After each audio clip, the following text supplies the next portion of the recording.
Mr. Ayers, there were many people in the crowd that day, January 6th, including you, who were not part of an extremist group. I'd like to start by having you tell the American people a little bit about yourself. Can you tell us about your life before January 6th? Yeah, basically nothing but a family man and a working man.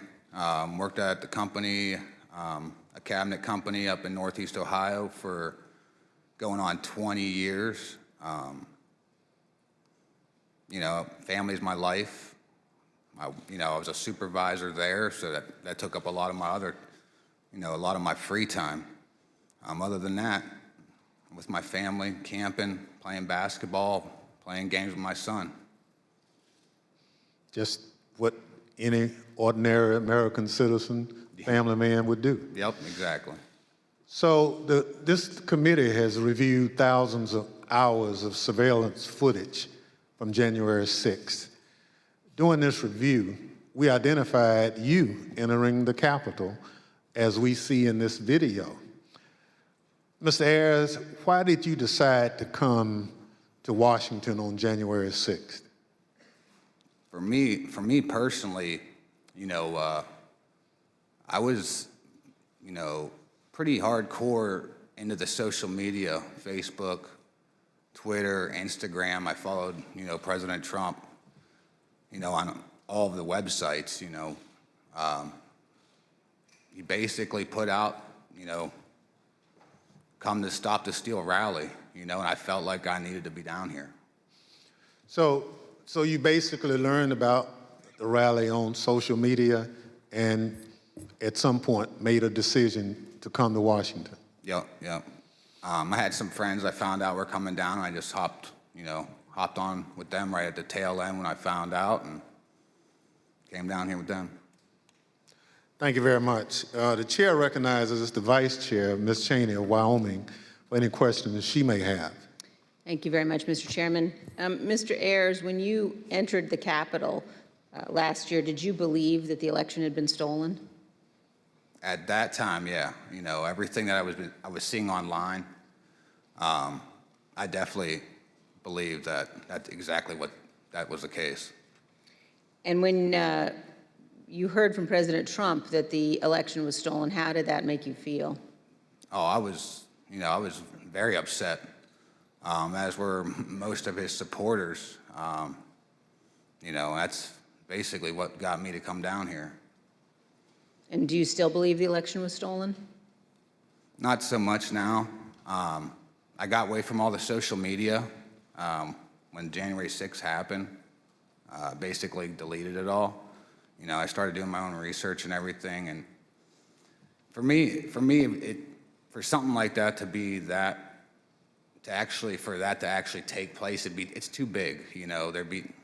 There's no way you can keep something like that quiet, as big as something like that. With all the lawsuits being shot down one after another, that was mainly what convinced me. Well, and I think that's very important. And we've also talked about today and in previous hearings the extent to which the president himself was told that the election hadn't been stolen by his Justice Department, by his White House counsel, by his campaign.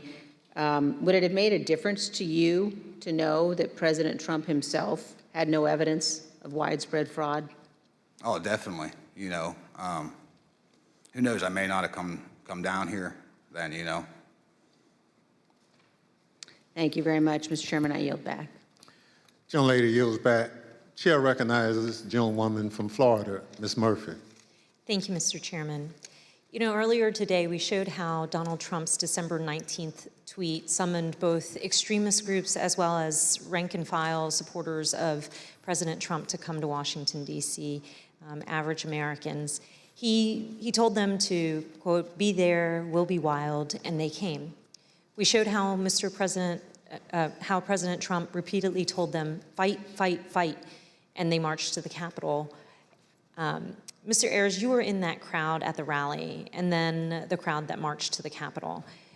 When you arrived on the ellipse that morning, were you planning on going to the Capitol? No, we didn't actually plan to go down there. We went basically to see the Stop the Steal rally, and that was it. So why'd you decide to march to the Capitol? Well, basically, the president, got everybody riled up, told everybody to head on down.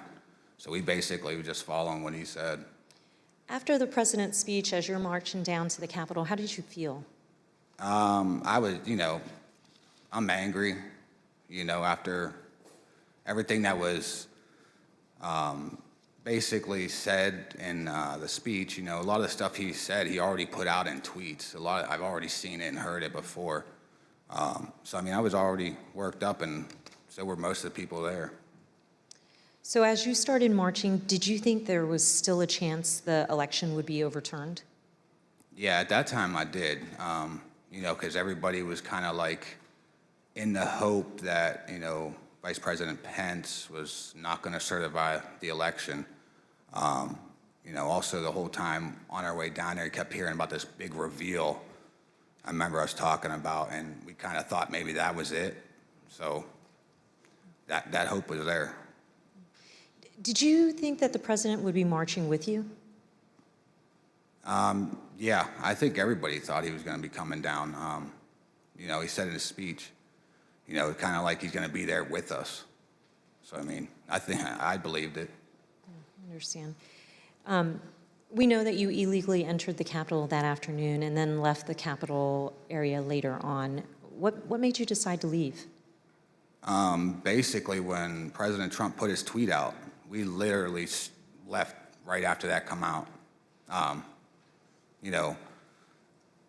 To me, if he would have done that earlier in the day, 1:30, we wouldn't be in this, maybe we wouldn't be in this bad of a situation or something. Thank you. Mr. Chairman, I yield back.